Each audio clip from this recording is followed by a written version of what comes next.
Good afternoon, everyone. Good afternoon and welcome back. Welcome back to PorscheCooled and welcome back to Owner Stories, number 77 today. It's Tuesday. I'm recording these Owner Stories in advance. I said that in the last episodes. I'm recording them quite a bit in advance, actually.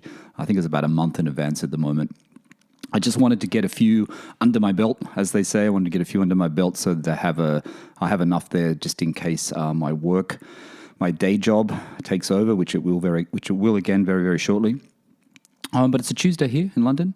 It's beautiful weather. The sun is shining. I can see the Thames from my window, which is pretty nice in this apartment. Apart from all that, we've got another Owner Stories, and this time we've got Mick. And I like these Owner Stories because Mick is from the UK. He's from Hampshire in the UK. And I'm recording this at about 1 in the afternoon. So it's a normal time for me. Normally I do these ones at sort of weird times of the day or late at night or early in the morning or sort of mid-afternoon. But most of the times they're kind of little odd times due to the time zones and catching up with people at the right time where they can chat. Anyway, if you haven't been here before, welcome. If you have, welcome back. As I said, this is Owner Stories. My name is Michael Barth. Some of you or most of you know that already. Owner Stories. If you want to be on Owner Stories, you can. It's open to anyone that has a Porsche. All you need to do, I'm a bit vague today, aren't I? All you need to do is to contact me through Instagram, DM me Instagram. One of the 3 Instagrams that I have, the main one is PorscheCooled for this podcast, but there's also Michael.Barth and P997.1. If you haven't followed me there, please follow. That would be very helpful, very, very cool. And that's about it. Just reach out to me and I'll eventually get back to you and we'll schedule a time to chat through Zoom. These are all done through Zoom. And that's about it. Very, very easy, casual chat, just talking about the things that we love or the thing that we love, Porsche. All right. I'm running a little bit late, not too late, but a little bit late. But let me get sorted here. Let me get Zoom up and running. And let me get Mick on from the UK to talk about his PorscheCooled Owner Story. Okay, welcome back, everyone. Welcome back to Owner Stories, number 77. Today, I have Mick with me. Mick is in the UK. He's from Hampshire in the UK. Mick, thanks for coming on Owner Stories today. Thank you for inviting me, Michael. And I'll just tell the listeners how you reached out to me. You're a friend of Paul's from Rengineering. There you go, Paul. Rengineering. So you guys met from the love of cars. You just told me, you and Paul. Yeah, we worked together, and we were in a project safety meeting, which, as you can imagine, could tend to drag on a bit. And we had stickers on the back of the laptops and lanyards with cars and stuff. So we started sending each other pictures of cars and that, and so to liven the meeting up. That's how we sort of met. It sounds like a bit Mills and Boone, doesn't it? But yeah, it's good to have a friend like that at work, though, because those meetings can get a little bit boring, can't they? Yes. All right, let's get straight into it because you've got a couple of cars to talk about. We've got your previous Porsche and your current one. The listeners will know what they are because in the title of this podcast, I kind of never mention them until we get up to it. So let's just start where it all began for you, Mick. The love of Porsche. When did you first start noticing Porsche? Was it something did you notice it when you were a kid and it just happened later in life, or was it something that happened much later in life where you started looking at this Porsche or 911 and saying, Man, I would like to get one of those. Well, yeah, there's a couple of bits that I'd just like to touch on there, please, Michael. The first one, we lived in, I was brought up in South East London, Kent, so the Bromley area. And my dad used to take me and my brother to Brands Hatch to watch the Formula One and cars and stuff like that. And then I was chatting to my dad about this the other day, and we can't remember what race it was. It might have been the European Grand Prix in the mid-'80s. But they brought a load of lemans cars along, so they had all the 917Ks. Oh, right. And I sort of fell in love with the Steve McQueen Golf, the long-tail 917K. So that was my first memory of Porsche. And seeing and hearing those go around Brands Hatch was amazing. And then the second part, a few years later, I joined the Navy. So I did an apprenticeship in the Navy and I became a weapons engineer. That was my trade. Okay. And the weapons system that I went to work on was a Seawolf system, and it was designated GWS 25 911. So that was my second point. So I then had I love Porsche from the Brands Hatch, and then I was working on a 911 system. It was meant to be. It was meant to Yes, be. it's meant to be. I was listening to a podcast the other day. I forget which one it was, and someone was saying they went to Brands Hatch. I don't know who it was. It was someone on some podcast I was listening to, and they went to Brands Hatch as a kid, and that's what they remember, seeing and how cool it was. But to see those 917, to see those cars on the track must have been a great thing. How old were you then when you saw those?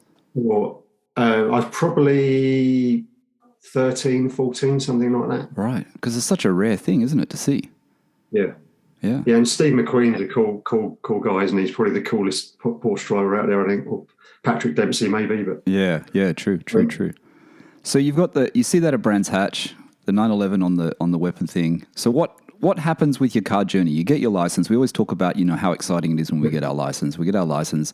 Do you get a car straight away? Do you need a car? Are you living outside of London? What do you start looking at? Do you start going into ordinary cars, or you start thinking, I want a really good, affordable driver's car? Yeah, to quote one of your previous podcasts, most of my cars were shit boxes. So, I was basically I was based down in Plymouth, and towards the end I came back to Portsmouth, but so I just needed a car to get me down to Plymouth and back. I passed my driving test quite late. I was probably 20, 21, something like that. And I did that in Bromley. And then as soon as I passed my test, I jumped in my mum's 950 Fiesta, drove back to Plymouth, which was quite an experience going around the M25 for the first time.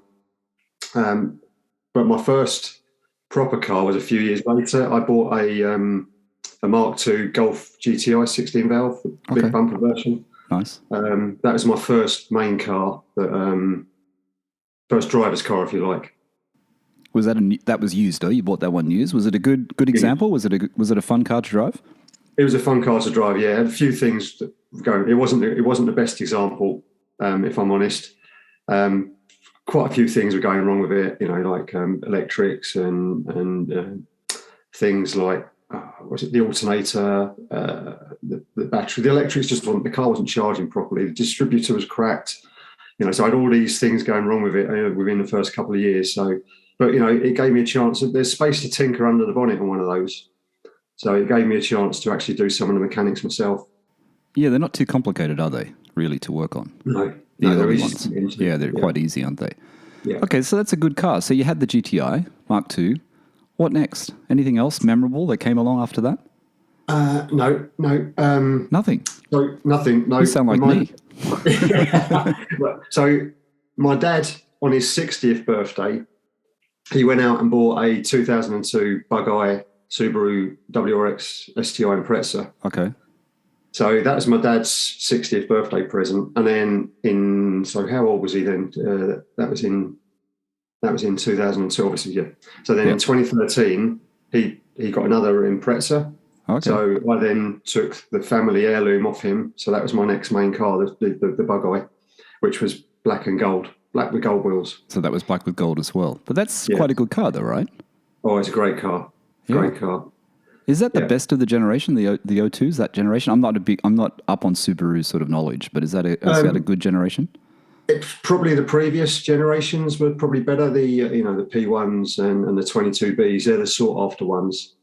And then some of the Japanese imports. But the 2-litre engines are probably stronger. The 2.5-litre engines, which came later, they had quite a few engine rebuild issues going on with those. So the 2-litre was probably the strongest engine. Yeah, Steve had one in the day. He bought it new. I can't remember what year it was actually. It's probably close to that year. Might have been a bit earlier, but I remember he had one in the day, and I remember when he bought it. And the first time I saw it, it was pretty cool. It's a cool looking car. Those WRXs in the day, they were pretty sought after. Yeah. So you've got your dad's old car, his favorite. Hand-me-downs. He gave it to you. How long? You still have that car, or you got rid of it? No, so I got rid of it during lockdown. The metal worm was catching up with it. Oh, okay. We'd done 130,000 miles. So and then I went and bought an electric car. So. Okay, we can talk about that. So the STI, did you take it on long road trips outside of the UK, or just kept it in the UK? Kept it in the UK, but that's my daily driver. Daily driver, okay. Yeah. Okay, you want to talk about the electric car? We don't normally talk about electric cars in here, so you still have the electric? No, I flipped that. So did you? I made some money on that. I'm on my second electric car now. So did you buy that during lockdown? Was that part of your lockdown sort of our Yeah, lockdown so, craziness that we go through? We need another car. Well, I was going back on shift, so I was sort of seconded off to do project work where I work, and then because of the COVID, we went through a redundancy program.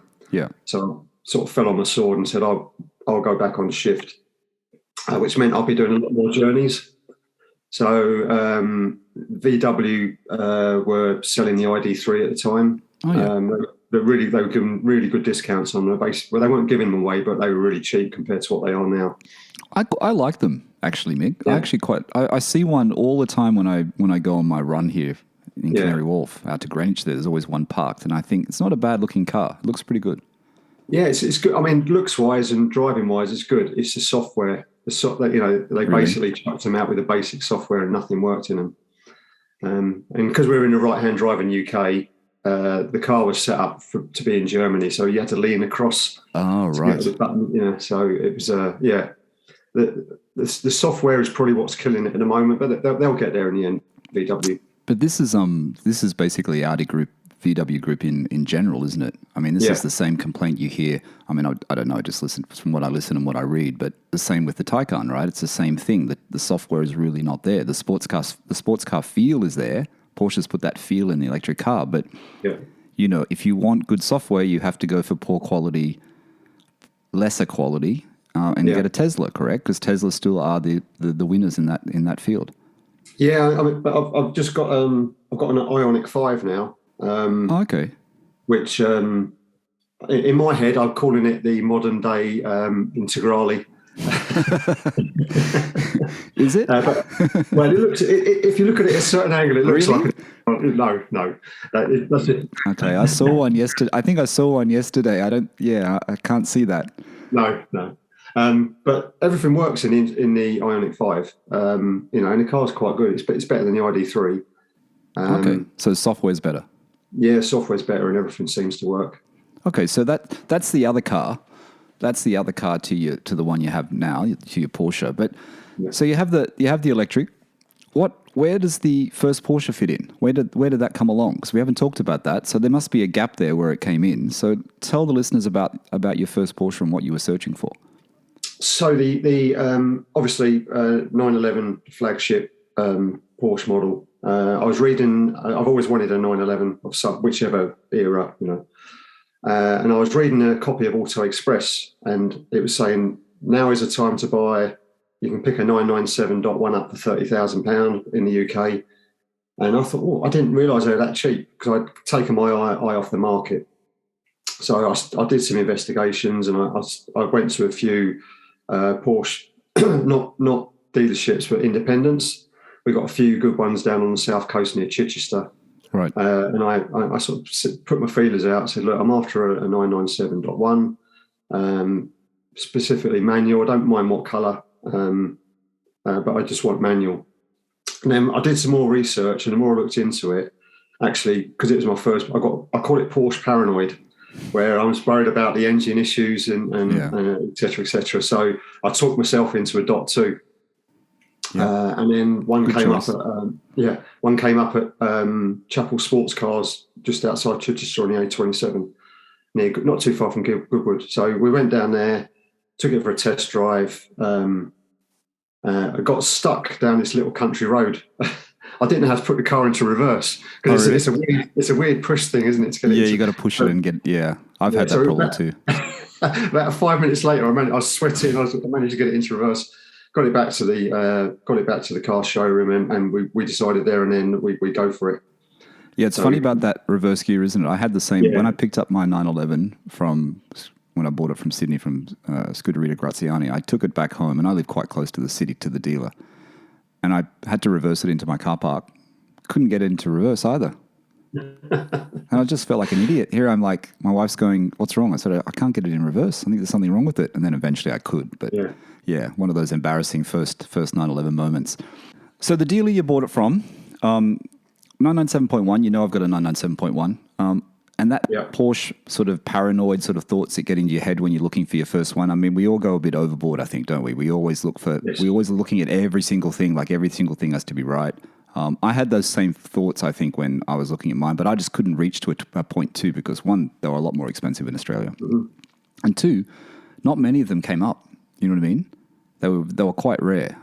Considering the price now, the price was a lot cheaper than what they are now, but there was not that many available. So how was the experience with the dealer? What was the process you went through, Mick? So did you have to get an inspection on the car? What did you do? Tell the listeners exactly how you purchased it. So they did an pre-inspection for me. They knew the car. They'd had it through their hands several times, which always helps, doesn't it? So they know the history of the car. And then it also came with a 2-year warranty, which was really good peace of mind as well. So that's great. Yeah. And then we just kept the relationship going, and it took a few months to find a manual. Like I said, with the .2s, that was the start of the financial crash. So Porsche didn't make that many 911s of the .2 era. Yes. So that's why they were a bit more difficult to find. I said it had to be manual, but I also wanted a sports exhaust. Okay. It didn't come with so that was a compromise I made. It didn't come. The only thing it didn't have was a sports exhaust. Okay. So tell the listeners exactly what you bought, the color, the model, and all the options that you know that were fitted on the car from factory. Yeah. So it was a 997.2 manual Carrera 2S. One of probably the early ones, because it registered in 2008. Okay. Whereas 2009 was the official year it came out, I think. It had interior-wise, it had pretty much all the options ticked. The full leather, carbon pack, etc. Oh, really? Nice. Yeah, it was really nice inside. And then like I said, the only thing it didn't have was a sports exhaust, really. So, how was the car's an '08 model? I just want to ask a question about the carbon. How was the carbon inside the car? Because I've heard from other people that some of the other people who have owned cars 997s around that era, that the carbon starts to go a bit brown and a bit brittle. Is your carbon okay? So in the center console where the handbrake is, that the carbon cracked there. Okay. So that was the only issue I had. The rest of the carbon was fine. It hadn't. I suppose if you leave it in the sun, then mine was always in a garage, so it was kept out of the sun that way. But yeah, it was basically the hairline cracked straight down the middle of the center console. So that was there when you inspected the car when you purchased it? No, it was all fine. That happened after a couple of years later, I think. Oh, okay. That's an expensive part. Yes. Did you replace it? No, I left it. I was going to say that's because I know the same thing happened. Steve's got that center carbon console as well, and the same thing happened with his, and he mentioned I think in an earlier podcast on his GT3, but his was still under warranty at the time, I think, and they just replaced it. Okay, that's a good one to get replaced, because I think it was about 1,500 quid, I think. Yeah, I was going to say it's about 3,000 Aussie, something like that. It's quite a lot, even more.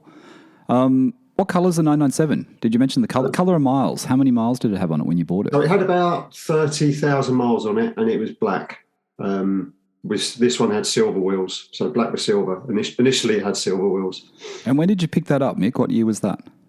That was 2015. I picked that one up. So. 2015. So you sold that quite a long time ago. So what was the reason? Well, first, let's go back to the pickup. Let's just go back to where the dealer. So you buy the car, you trust the dealer. They've got a good warranty, 2 years warranty. I've noticed a lot of dealers in the UK offer warranty and MOT for a few years and stuff like that too, don't they? A lot of these things are included in the UK. So how was that feeling then? You saw those cars, the Brands Hatch, the 917s, the 911 on the weapon. What was the feeling when you picked up the car? Nervous and excited, because I'm like, I've got to drive this home now. How far did you have to drive? So it's probably about an hour drive from Chichester. Oh, right. So it's a bit of a drive. Yeah, it's quite a drive. So it's once I took my son down, and my wife came with us as well. Fantastic. So we utilised the back seats. So my son's quite a big lad. Was he complaining? he managed to squeeze in the back. So yeah, but he was. I think he was more excited than I was. But yeah. The thing about a 911 back seat, it's like you can get into them, but getting out of them, I find, is the most difficult part. Don't you? Have you ever tried to sit in the back of your car? No. How tall are you? I'm 6 foot, and I find it a struggle. No, I'm lucky. I'm only 5'9", so I'm okay. Yeah. So you have the 997s, 2015. It's a few years back. Yeah. You're enjoying it. What were the things that you loved about that car? Thinking back at it now, what were the things that you loved about the 997? So one of the things that I suppose is a hidden benefit is the social side of owning a 911. So they obviously got the Porsche Club, but there's also I did a lot of my research through a website called 911 UK, which is a forum. Yep. I go to that as well.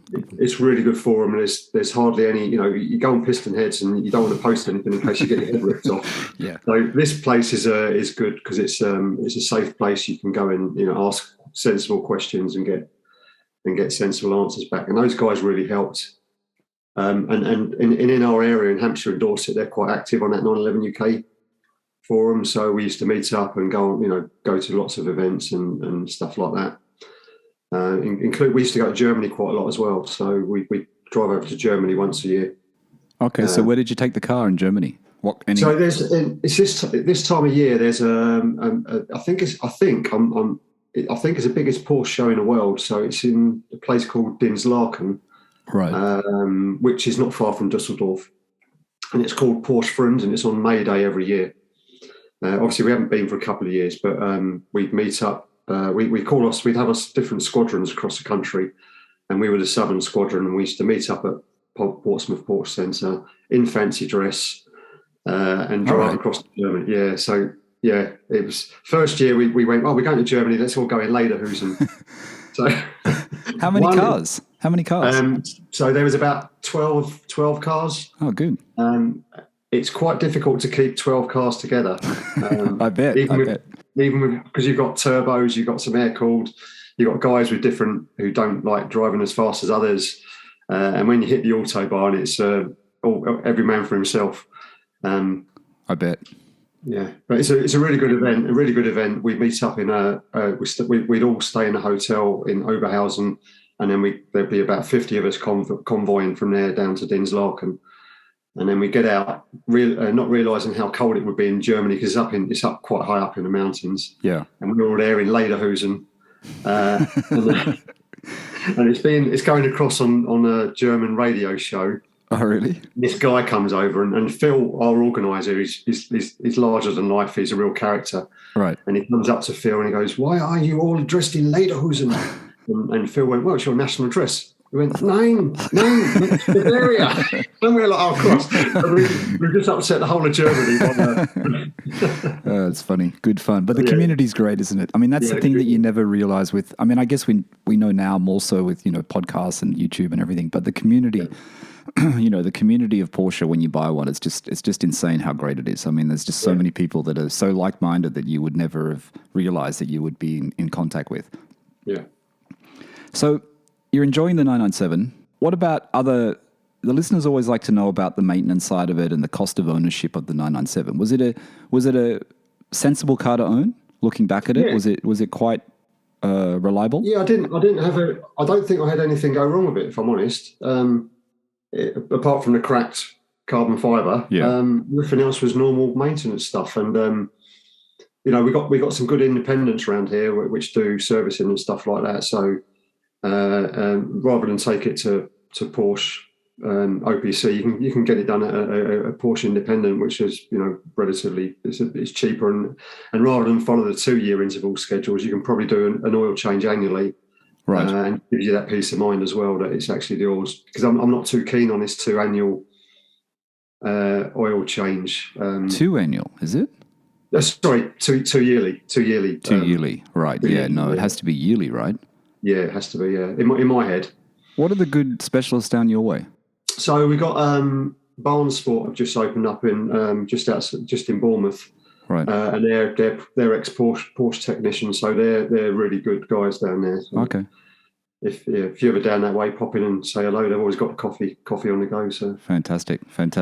So you got the 997. It's reliable. You enjoyed it. What did you do with the sound issue though? You said you had to compromise with the exhaust. It didn't have a sports exhaust. Did you add something? Yes. So I did. I've just gone back through some of your old podcasts. I was listening to your 997 exhaust one. And so the first thing I did was I didn't get the Sharkworks bypass. We got Hayward and Scott do a bypass. Yes. So for those that don't know, it's got 2 side cans coming out of each bank of 3, and it then feeds into a centre bypass in the middle. Oh, sorry, centre silencer. So the first thing I did was delete that centre silencer, which improved the sound slightly. And then I did a bit more research, and I was looking at the Gundo hack, and then I came across Carnell's website in Belgium. So, and I looked, we were just about to go out to Dinslaken, and I looked at where he was based and where we were getting a ferry back from. Yep. So I left a bit early, and we went to Gert Carnell's place. You went to see him? Yes. He's a top bloke. I tell you. Yeah, I know Steve's had a few conversations with Gert, I think, over the years, and he said he's really cool. He's really, really helpful and really nice guy. Yeah, is he? I bet he's even more fun in real life, huh? Yeah, he's got an amazing setup. It looks like a house from the front, but then it's a bit like the TARDIS. It goes back a long way, and he's got like loads of 993s and 964s out the back, and he's collecting air-cooled engines. So he's got about when I was there, he had a stack of 3 or 4 old air-cooled engines in crates ready to go. So what did you do? You got him to fit it. You got an exhaust from Gert, from Carnell? So he takes the side cans off. So in Belgium, it's illegal to tinker with your exhaust. Yep. No, it's only a visual inspection. So what he does, he unwelds the side cans and then does. It must be a Gundo hacking type thing inside. Yeah.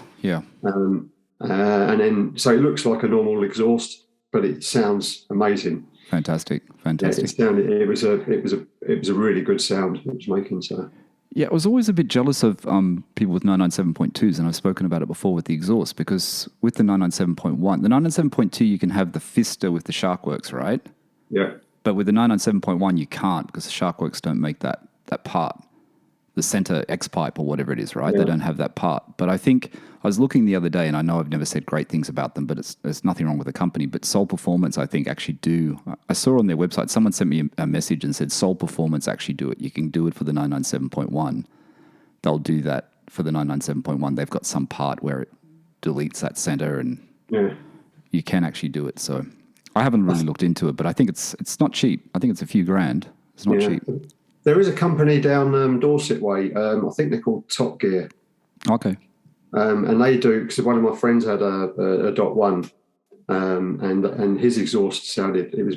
He almost won the sound off competition at Dinslaken, and it was switchable. So he had a fantastic fob where you could switch it, and it's quite quiet normally, but he always ran it with it loud and proud. So. So it's relatively cheap. They do quite a few group buys on the 911 UK forum. Okay. So you're happy with the result then, with the 997? That was cool? Yes, that was because the guys were all ribbing me going, no, you're never going to make the ferry because your bolts will be rusted. And I'm like, and it's putting all doubts in my mind. And I'm like, sure, I've gone earlier. But Gert had it off and on within about half an hour. So I was really impressed. Yeah, he turned it over really quick. Yeah, that's really cool. You could go there. And if anyone doesn't know what we're talking about, it's Carnell. I don't know what the proper website is, but you just search Carnell. They have so many parts for Porsches, don't they? They have so many things. Like, I know seatbelts. I think Steve they can get the seatbelts from them, the colored belts and everything they've got. And the prices are pretty good, reasonably good. Yeah. All right. So you got the 997. That was 2015. When did you get rid of it? So I got rid of that just before lockdown. So just before I got the GT4. Okay. So what was let's talk about that. What was your first Porsche? You loved it. 911, 997.2, very sought after and manual as well. Yeah. Very appreciating asset, like going up like crazy. I can't remember because I haven't looked recently, but I think the prices in Australia for those are over 200,000 Aussie already. I refuse to look. Yeah, I know, they're going up. So did you sell at the right time? What was the deciding factor though? What was the deciding factor to think, okay, I want to get out of this. I need something more? I was a bit like Paul from Engineering, where I said, "This is my. I'm never going to get another one. I'm happy with my lot." And then I got wind of 2 cancel orders in Porsche Centre East London. Okay. February 2020. Right. So I think people were panicking a bit with what was happening in China with COVID. Oh, right. So they were putting out there. Yeah. So we were up in London. I'd spoken to the Porsche Centre in East London, and I said, we're at the Classic Car Show at Olympia. Any chance we can pop over Saturday? And they went, yeah, no problem. So we got the Docklands Light Railway across, got to Porsche Centre East London, and then sat down. And he goes, right, we've got 2. We've got a white one and we've got a black with gold wheels. I said, I want a black with gold wheels, please. Sorry, Mick, were these in stock or were they just cancelled orders that were about to come in? They were cancelled that were about to come in. So this is in February 2020. So I couldn't change any of the spec. Spec was already done, which hadn't been on the Porsche spec on the website. I would have been changing my mind every 5 minutes, I think. So I'm glad someone else spent all the effort and spec the car for us. So a lucky situation, really, because, we'll get into your GT4 in a second, but very sought after cars, especially the 718. I hate to think what the waiting list is now on it because of the Porsche factory stopping production. Yeah. And then you've got two to choose from. Did you want to look at the specs of the white one as well, just to make sure that the one you picked had the right specifications? And I just want to go back because color is really important. And I don't know whether you've listened to the episode with Blair from Salt Lake City. He had a 981 GT4. He bought it in white, hated the color, and sold it a few weeks later and got a sapphire blue one. Was the color that much of a determining factor for you, or did you look at the other options that the other car had and thought, maybe I could go with the white? So there was something else going on in the background here, Michael. Sorry, there was another couple in this Porsche Centre at the same time. Oh, really? Yeah, and they were looking at the GT4. They wanted a white one, and oh, okay. So yeah, So one of the salesmen went over to them and said, "Look, there's a couple over there. They want the black and gold," and they went, "Okay, we'll have the white one then." And so it was it was gone like that, really. Okay, Porsche East London, you're there. Were you ready to buy at that point? You decided that you were ready to go forward with it? Yes, yeah. So we had a good chat. Me and the missus had a good chat, and then she said, "Yeah, let's go for it." So we went for it. So we signed on the dotted line there. All right, tell the listeners exactly. Everyone wants to know exactly what it had, what the color, the spec, exactly what it has, because it's a very cool looking one. Let me just tell you before you start, let me just tell everyone your Instagram. If you go to Mick's Instagram, at GT4_Winchester, WINCHESTER,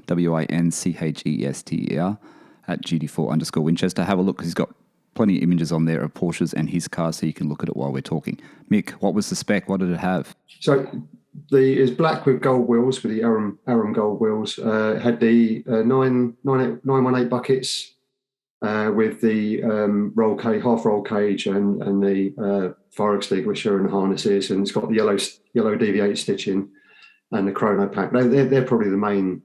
I mean, it's got a hell of a lot of stuff. I was getting worried the other day, and I was picking. I know he's going to ask me this. And the list is. Oh God! So it has all the little things, right? Does it have the good headlights and things like that? Yeah. The only thing it hasn't got is the cruise control, I think. That's all right. You don't need that. You don't need that. And your wheels, what's the right way to pronounce it now? You've got one. Is it Arum or Arum? Arum, I think. I haven't mentioned the carbon brakes either, have I? The PCCB brakes. So that's probably the biggest option on them. Yeah. So it's a very well spec'd GT4. Very, very well spec'd. And I'm looking at your Instagram now while I'm just talking to you. And I like the contrast as well. I like the contrast with the Arun wheels and the carbon ceramics, beautiful. Yellow calipers, as we all know. What about the belts? You've got yellow belts as well, have you? Yes, yeah. I had those fitted afterwards because I wasn't sure whether to get those fitted. I thought I'd try it without the belts first, and then I went in. A friend of mine has got a GT3 RS, and he had the belts in. And actually, you can just sit on them and you can't feel them in your back or anything. So I went back and got the belts fitted afterwards. And it's manual, of course. Yeah. It's got the lightweight buckets. Yeah. Tell the listeners, how was it? You're at Porsche East London, nearby where I am actually. Porsche East London. You pick it up. You pick it up. How long did you have to wait first? How long? It wasn't in stock. It was about to come in stock. How long did you have to wait? It's a brand new car. You've just bought a brand new GT4. It was just over a month I had to wait. There was one. There was one spec I did tick, which was the PPF. Okay. And Topaz took it across. That's up near Wembley. So Topaz PPF'd it. So I got to see it a week before I picked it up. So Topaz invited us up. Right. We weren't in lockdown then. And then a week later, we went back up to East London and picked the car up. I think it was 2 days before we went into full lockdown, the first lockdown. Oh, really? So you just made it. So it went. So what happens? The Porsche East London sent it to Topaz, and then it goes back to East London. Yes. Yeah. And are Topaz as good as what everyone says they are? Like all these videos on YouTube, are they really good at what they do? Yeah, I can't compare with any other PPF companies or vinyl wrap companies. I've never had a car wrap before, but yeah, the whole process, they spoke me through it. They even give me a sheet on how to clean the car, what products to use, what not to use, because some products could react with the PPF. Yeah, and I think I would do exactly the same if I was getting a new 911. I think I'd have to PPF it. I really do. I don't think I could sleep if it wasn't PPF'd, because you'd be worrying too much, right? It's a brand new car. We always worry more about brand new cars, at least for the first couple of years until we drive it a bit. It's a really good spec. Like, it's a fantastic spec. Lightweight buckets, manual, driving experience. You go to East London, you pick it up, it's fully PPF'd, it's ready to go. You pay the money, you drive it out of the dealers, and you're driving back home. It's a bit of a drive, not that far, but it's a bit of a drive. Yeah. How was the driving feeling of the GT4 compared to your previous memories of the 911, 997? Yeah, that's a really good question, Michael, because you get into the GT4 and it feels exactly like the 911 feels, but different when you start driving it. So the engine is right behind you in the GT4, where it's obviously further slung out the back on the 911. Yeah. The cabin noise, the noise in the cabin, you could hear everything. So, in the 911's a lot more of a tourer where you can talk to whoever's in the car with you. You can listen to podcasts. It's a bit more difficult in the GT4. The cabin noise is a bit louder. But the first thing I note, the gear shift. So I don't know what yours is like, but I didn't have the short shift kit on the 911. Yeah, so I changed mine to short shift. But it was a bit sloppy. Yeah, it was a bit sloppy. That's probably what I should have done in mine, to be honest, because it's quite a long throw, isn't it, into third? Yeah. Longer, yeah.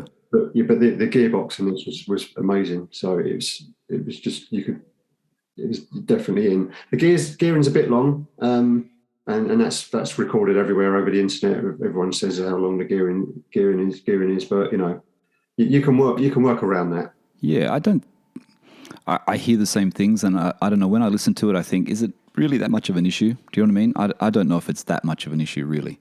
I don't think so. Not for my drive. Not for me. I'm not I'm not the world's best peddler.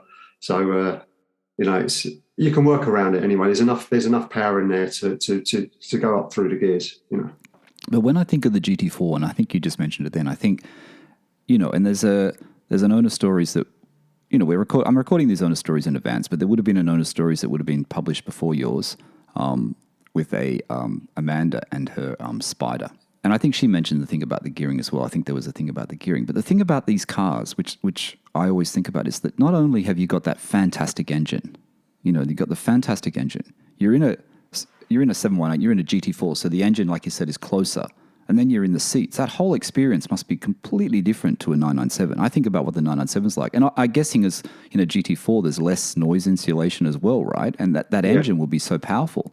The vibrations and the noises, it must be such an experience in that car. Yeah, it's a lot rawer. So, more.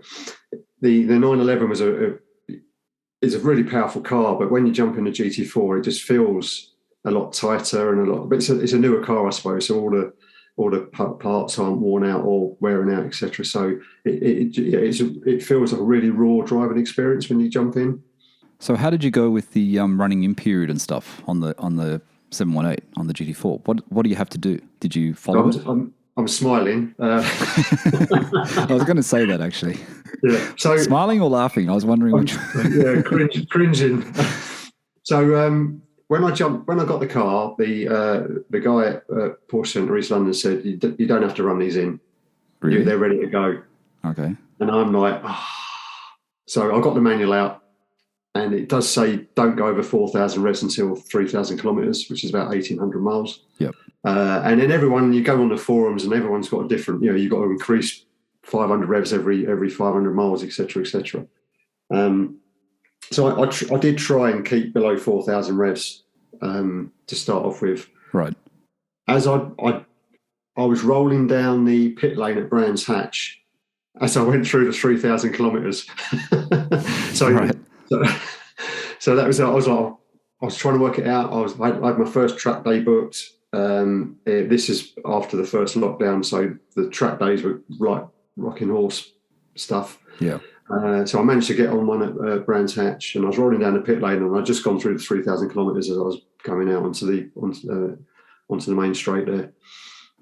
So Okay. I did follow it. So you did follow it. So it is Yes, it's just varying the revs though, isn't it? It's keeping the revs at a kind of variable rate, isn't it? Isn't that what they say to do? Yeah, so you use the gears, go up and down the gears. Yeah, You've got to break the gears. gearbox in as well. It's not just the engine; it's the gearbox you got to break in. So you bought a car. You're lucky enough that you picked the car up just before everything locked down. Was it frustrating during that period because then we know UK did go into lockdown like the rest of the world, and you just couldn't drive. You're just looking at your new GT4 in the driveway, and you couldn't drive it. Well, I'm a bit lucky because I'm classed as a key worker, so I could, okay, fantastic. I had our car park at work was full of top of the range sports cars. Put it that way. Everyone was taking their sports cars out. Yeah, that's great. So let's go back to that story. So you like doing? Did you do track days in the 997? I didn't ask you that. Did you ever take it on the track? No, I didn't. No, I'd done some before, but I hadn't. I wanted to. I just never got around to it. So track days. How was that first one? You went to Brands Hatch. Have Yes. you done a few track days since you've owned the car? That was the first one I did. That's the first one I've done for quite a few years. I found it really tiring. It's really hard work. Foolishly, I didn't take an instructor with me. Okay. So that's my lessons learned. Take an instructor with you because the next one I've got one book this year, and I've got an instructor coming around with me for the whole day.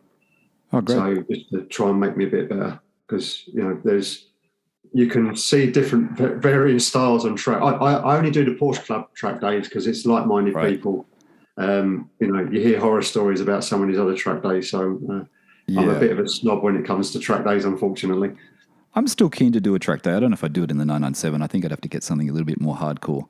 But the question I want to ask you, your brakes, the ceramics, you're doing track days. You're not concerned about them wearing out too quickly? No. No? You only live once, Michael. You're only here once. Just have you already checked the replacement cost of the ceramics on a GT4? I have. And there's all the horror stories about getting stones trapped in them as well. And there's no insurance policy that covers those? No. Unfortunately, it's just And how's the feel? The feel of a ceramic brake, is it really that much better? I've never driven a car with ceramic brakes, but is it really that much better, like the stopping feel and everything of the brake? So the brakes in Porsche is slightly different to anything I've had before, So you really do have to, especially in the 911, the 997, you really have to push your foot in to get the brakes working.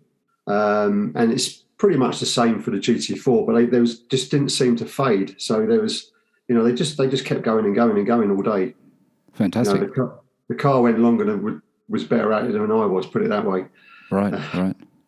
And I like how they look, that's for sure. They definitely look better than the steels. I know a lot of people pick the steels on GT3s, but the ceramics do actually look very, very good.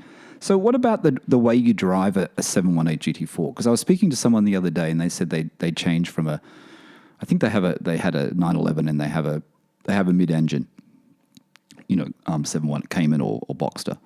Do you feel like you have to change the way you drive with the weight transfer? With being the full, like you said, the rear engine 911, and now you've got the engine mid-engine. It's right behind you. Do you feel like you can brake later into a corner? Do you have to follow the same way that we do how we drive our 911s? Yeah, it was. The car felt a lot more planted in the corners, so it feels flat through the corners, if that makes sense. So you can brake a bit later, and I feel like you can get on the gas a bit earlier as well. So it's a shorter car as well. It's a smaller car than the modern 911. So it's the weight transfer. Yeah, it's you learn the trail braking a lot easier in the GT4, I think. So that's my first impression. I've only done one track day in it so far, so that's my first impressions of it. What about the feel on the road, though? When you're on your twisty roads, your favorite twisty roads, and you're driving the GT4, does it feel like you're driving differently to what you did from the memories in the 997.2? To be honest, I couldn't remember. I think your driving style, you adapt your driving style to the car you're in, I suppose, don't you? So you don't push it to the limit, but you can take it a bit further each time you go out. You get a bit more confidence. To answer your question, I can't remember what my driving style was like in the 911. So, So what about after the run-in period? You do the run-in period. Did you notice anything loosen up a lot better or feel better in the GT4 once it was run in after you put a few thousand miles on it? Well, you can take it up. You can make a bit more noise. Right. So, one of the complaints about the 718s is because they've got the particulate filters, the noise isn't as good. Yep. But once you take it over it's like most Porsches. Once you take it over 4,000 revs, the engine starts to kick in and the exhaust note kicks in. And I'm going to do a poll here. I'm happy with the exhaust sound. I'm probably the only GT4 718 owner who says that, but I'm happy with the exhaust note. Yeah, I've heard one in the street. And it sounded good enough to me. It sounded fine to me. I like the aero at the back. I like how it looks as well. I know that people were saying, some people when it first was announced, they didn't like the aero or whatever, but I like the back of it. I think it actually looks really, really good. What is the exhaust you can do? But with the exhaust on the GT4, you wouldn't really change it, would you? I mean, that's how it comes from the GT division. What is there available to put on the GT4? So there's the usual suspects. So JCR do... So the actual configuration is in the headers is the cats. So they're built into the headers. Then you fit into the GPFs, and then you've got the back box. Right. So JCR do various combinations where they do a straight pipe header into they've got where the particulate filters are. They then put the cats in there, right, and then they go into various styles of back box, so silenced or raced or unsilenced. But you think it's loud enough? It's good enough how it is? For me, it is, yeah. And you don't need any more horsepower, right? You've got enough. Yeah, plenty. Plenty. And they some of the companies, they make outrageous statements like they'll give you an extra 40 brake horsepower if you take the GPFs out. But, I think the ECU will retune to what it knows. Yeah. So it's a clever ECU in the car. So what are is there anything about the GT4 that you don't like? Is there anything you've come across and you think, that's a bit weird, I wish they wouldn't have done it that way? Or is everything, apart from the gearing, you say the gearing could be a bit long, but you're used to it? Speed humps. Really? Yeah, there's no lift. Oh, there's no lift kit. So we're on a new development here in Winchester. Right. There's a great big ramp as you come in. So first time driving it home, scrump across the bottom, straight down the other side. So I have to. I apologise to all my neighbours because I am a mobile chicane when I come into our estate because I have to traverse across the speed humps just to get over them without scraping the bottom. So I've got. Did you damage it on that first day? Yeah, I've got some battle damage on the front splitter. Yeah, but it's classed as a consumable. I think it's a couple of £100 to change it. So the splitter on I can't remember. I'm going to look at your pictures while I'm talking. The splitter on the GT4 is like the GT3, where it's a rubber replacement part. Yeah, it's a plastic part. Yeah. Oh, but it's a flat part, isn't it? Yeah, it's flat. Yeah. Oh wow, that looks expensive. It was flat. Mine isn't flat. Mine's got some V's in it. So.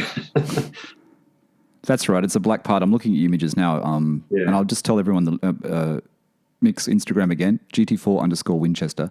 But that's a great photo in the dealers. I can see you in the background there with the wheels and the front on and seeing the seats. I mean, it's a mean looking car, that's for sure. It's a really, really nice looking Porsche. Really is. I really like the GT4s. I have to say, I really, really like them. I also like the Spiders as well. I don't mind the Spider because of the engine, that it's got the same engine, especially the 718. So what else is there to do to the GT4 though, Mick? Is there anything you need to do? Is there anything you want to do? Or are you just going to keep it? I mean, it's under warranty, of course, so you don't want to do too much, right? Yeah, at the moment. The only thing I was looking at, and I know you and Steve don't like the tartan seat inserts, but I was thinking about getting some yellow and black tartan seat inserts done. Yeah, I don't know. I don't know about the tartan. I have to say, I saw a really good image the other day, and I don't know how to pronounce his last name. Justin Plasek, is it? Yeah. You know, Justin Plasek, who does all the interior. Did you see the image on his Instagram? He did a Spider, and the Spider had the Spider interior, the new 718 Spider, and it had the Bordeaux interior, and he put in the gingham, the Pepita inserts on the seats. Yeah. Wow. It looked so much better. It really made a big difference. I mean, his seats the work he does. Have you seen his product though? I mean, I know they're expensive, but They're his very product and expensive. it comes in the little special bag. Yeah. You know, I think Steve priced it. I think they were like €3,600 or something, or €3,200, something like that. Because Chris Harris he gets his seats done there, doesn't he? Yeah, So on his tour, and he's got his seats done. Yeah, and Lee Keane that bought that beautiful gold GT3, which everyone's seen on Instagram. That one, who's got the Pasha. He did the Pasha inserts. Pasha's good. I like Pasha. Yeah, I like Pasha. It's just difficult to get hold of the right colour. So I quite like the grey and black Pasha. But we've got a trimmer near us in Stockbridge. Okay. And he's on the lookout for Pasha all the time. So I pop in there every now and again. I spoke to Gary at Classic Effects. Yeah, Gary's a nice guy. Yeah, he's not. I mean, I could go to Gary. I might do that as well. So because it's on the way home to mum and dad's. Mum and dad still live in Bromley, so I can pop in and see him at Gary. Wouldn't he be the best bet though? He gets lots of fabric through. I know Steve's bought some fabric from him, had it made in Australia, but the inserts that he does a really good job. Yeah. I'm a bit of a pontificator, Michael. So. He's obviously cheap. I think Gary's he'd be cheaper than Justin Plastic, I think. Oh, definitely. And quality-wise, nothing wrong with the quality at all. Perfect quality. It's a great job. Yeah. Oh, that's a good thing to do. I don't know about the yellow tartan, Mick. I'm not sure. It's very strong. One minute I'm Pasha, next minute I'm Houndstooth. I actually think, you know what? I think the gold Pasha, like what Lee Keane has done. Have you seen those images of his GT3? I'll have to have another look at that because I flicked through the other day. Yeah. Go to Lee Keane's Instagram, have a look at his gold Pasha done by Justin Plastic. I think that the gold Pasha and yours with the Arun wheels, I think, mate, that would look pretty good. Okay, I'll have a look at that, Michael, and I'll let you know. I'll have a look down the back of the settee, see if there's any extra, I can find €3,600. Yeah. So how long's the warranty they give you in the UK on a new GT4? 3-year warranty. And how many? You've had a service already, or initial service? Yeah, I had one. The service. That's a really good point about the service. So I went to Porsche. I won't name the centres. I went to one centre. And they gave me a quote. I think it was £1,250 for the full service with the brake fluid change. Right. And then there was a new centre opened up just around in the New Forest Way. I went down there and they quoted me £850 for exactly the same service. Really? Yeah. So it was a no-brainer really. So I took it down there. You think the first one's made an error, or you think that's £400 more? They're in the same group as well, which is amazes me. Yeah. Because I thought in the UK, that every time I sort of look at these things, they seem to have the set pricings on their website. They actually put the pricings up. Well, I mean, it's always good to shop. I mean, I'm quite lucky here. I'm in a triangle of 3 dealerships, 3 or 4. So you can shop. My advice would be shop around different dealerships. And plus, if you're a Porsche Club member, you get 10% off parts as well. Oh, right. Cool. So, and one for because the 997, is it classed as a classic? Yeah. Is it on the classic register? Not yet. You know when it'll be named as a classic? When the PCCM Plus comes out. Gotcha. Because if you register your car as a classic, as on that classic register, I think you get 10 or 15% off parts as well. Right. So you don't have to be a member of anything. You just register on the classic register. Yeah, I mean you can see the scene behind me, Mick. I mean days like this is when I wish I had a Porsche 911 in the UK. Yeah, I really do. I mean, even on the weekend, I noticed you went to. I got to say it right. You went to the Scramble, Bista. I got it right, didn't I? Bista. So I've got to hold my hands up. Most of that social media stuff is done by my son. Is it? He does a good job. So I was working on. You can tell the ones I do because my wheels are never straight, and he always gives me a bollocking for it. So I was working Saturday night, so I didn't get up until I was on a night shift. So my son went with Paul. Oh, right. And they had a really good time up there. Yeah, that time I saw that picture on there's a couple of really nice green 718s I've seen on Instagram. The first one, the one on your Instagram today, the Brewster green one, which is a beautiful color. And then there's that other guy. Is he in the UK that has the oak green Spider? Someone's got an oak. I think it's oak green Spider. I follow on Instagram. There's a few PTS colours or PTS Plus colours coming through now, which are very interesting. They look really nice. I know some of these new colours. Yeah, and I noticed we mentioned this before, but Mick's a friend of Paul from Rengineering, who's been on the podcast before. Paul, who would never get rid of his Cayman, he was happy with it for life. And I see the picture at Podium Place, which you invited me to, and I couldn't get out there because it was when I first arrived into the UK. Who had a cars and coffee there, right, at Podium? Yeah. And there's a picture of Paul's new yellow, speed yellow, is it? I think so. Yeah, it's very striking. 911 Carrera T, very nice. Beautiful car. Beautiful car. Is he happy with it? He's chuffed to bits with it. Yeah. So I mean, the first thing he said was it was too quiet because his Cayman was basically a straight pipe. I think it had a cat in there somewhere. Oh, right. It was so loud. He said, if everywhere he drove, he said his ears were bleeding when he got out of it. And so he's comparing like for like, and this, the Carrera T is a turbo, a 3-litre turbo, whereas his was normally aspirated. So, but his car, he came. We play around on the roads, and he came herring past me, and it sounded pretty good. The 911T. So yeah, they look good. Yeah, they look good in yellow. It's a very bold color yellow though, but it does look good. I mean, I saw the shark blue again the other day here in Canary Wharf. I saw a shark blue Spider actually. And it looks good in shark blue. I mean, it's a strong color, but I actually do like that color now. Yeah, this is a nice Oslo blue. Is quite nice as well. Quite like that. The old Oslo. Yeah, it's nice. That's nice. All right. So if someone's looking to purchase a GT4, we have a lot of people who listen to the podcast, Mick, who don't own 911s or Porsches, and sometimes they're looking at buying new cars. If they're going to buy a 718 GT4, if they could get one, do you reckon they should go with the lightweight buckets and the spec that yours has? Is there anything you would say that you probably don't need? I would say get the spec that works for you. So I mean, I took my mum out in the car the other day. Was it too loud? She said, "Are you sure you haven't modified this as long?" But she's only 5 foot, bless her. She fell into the bucket seats, and she couldn't see over the dashboard, so all she could see was blue sky. And the other benefit was she couldn't see the speedo either. But she loved it, apart from the fact that she couldn't see anything. So get the spec that works for you, So, but yeah, the bucket seats, once you get into them, they're great. They're really comfy. You never see anyone on YouTube showing you how they get into the car, though. You've got to do about 20 minutes worth of yoga. Yeah, it's not easy. Limber yourself up to get into them. But yeah, the bucket seats are lovely. It's just a great all-round car. Just speak to other like-minded people whether it's on the forums or the WhatsApp groups, and then just find out what's good about them, what's bad about them, and then make your decision. But talk to other owners is probably the best bit of advice I'd say, and have if you want the bucket seats, try them out. Yep.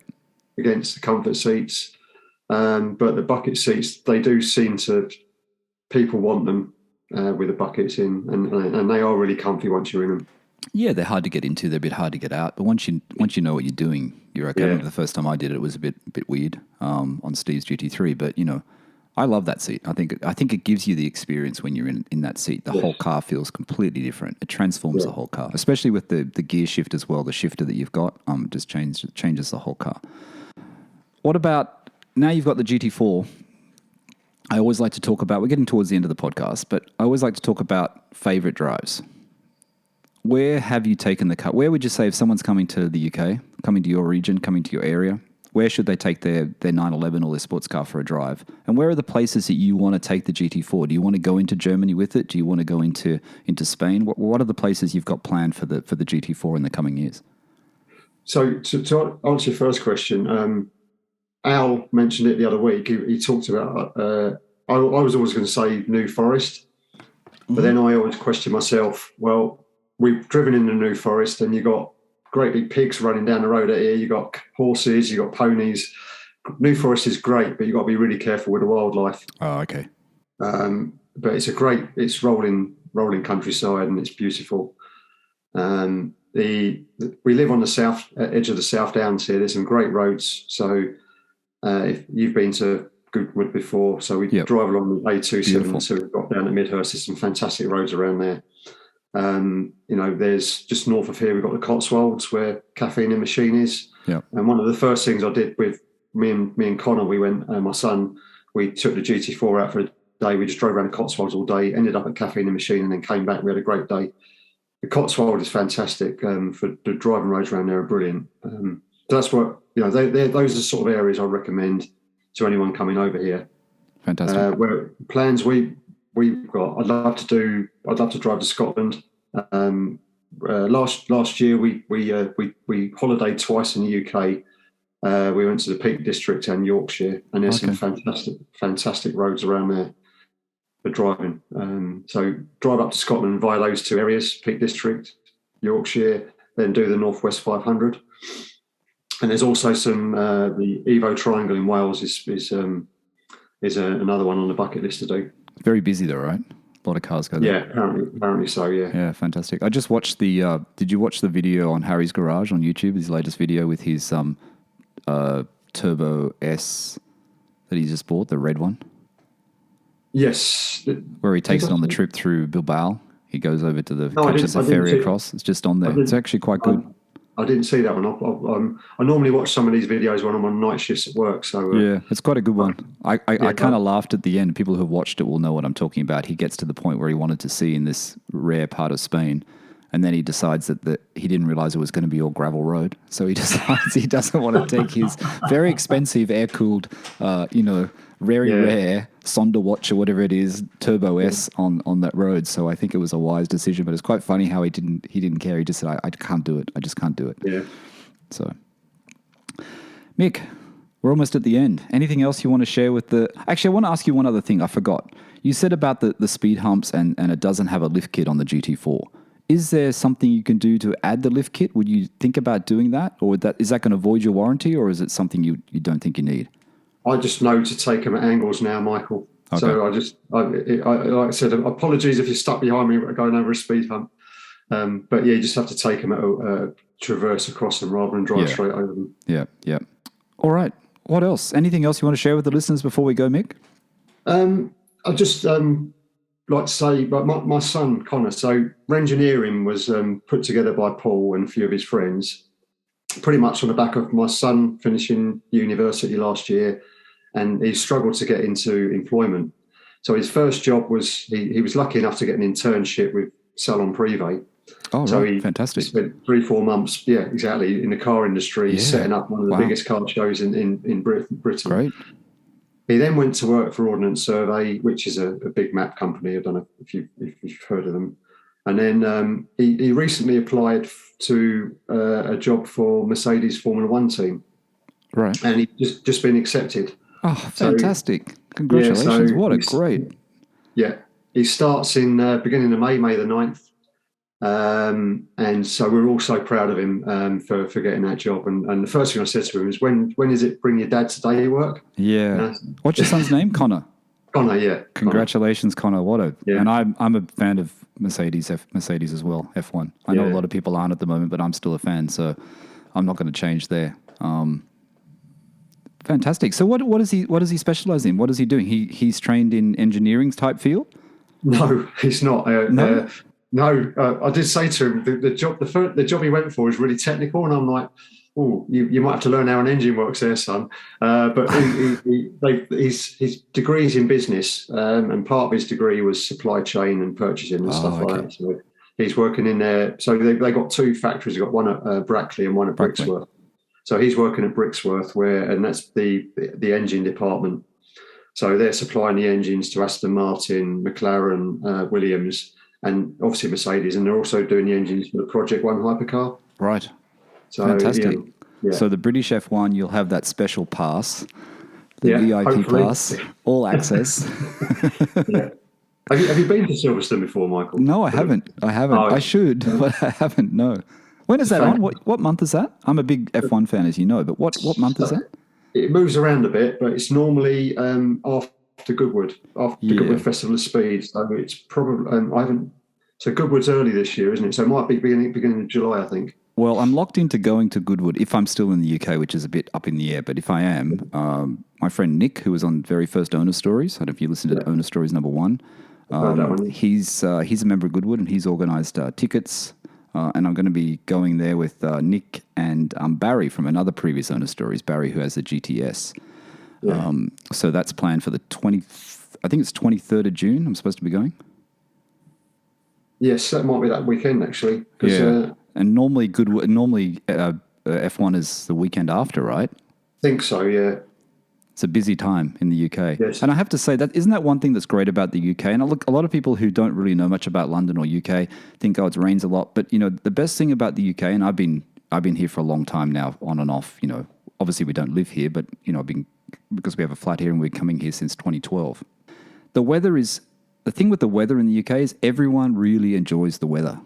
When the sun comes out, don't you think? Everyone makes the most of it. In Australia, everyone's a bit lazy. It's like, oh, sun's always going to be there. Don't worry about it. But in the UK, it's like, and this is the thing with Porsche events and car events. There's so many car events that people, like you telling me about the one the other day, and then you've got the Bista one, and then there's just so many things happening, isn't there, over summer? And I think we're coming out of 2 years of madness as well, where everyone wants to get on and get on with their lives and get out and enjoy themselves. Yeah, start talking to someone apart from family. Yes, exactly. Yeah, via Zoom. Yeah. Get our social skills back again. Yeah, exactly. All right. Before we go, everyone should go to Mick's Instagram at what is it? I've forgotten it already. At GT4_Winchester, at GT4_Winchester. Give Mick a follow. Tell him you heard his story on Owner Stories. Mick, really appreciate it. Thanks so much for being on the podcast today. It was good to chat. Thank you for inviting us, Michael, and it's good to have you back. Thank you. All right, everyone. That's Mick coming in from the UK, from Hampshire in the UK, with his very cool, I have to say I'm a bit envious, very, very cool 718 GT4. In the spec I would like to, the manual, black, Arun wheels, lightweight buckets. I don't think you can get any better. All right, everyone. Thanks for listening to the PorscheCooled Podcast. Bye for now.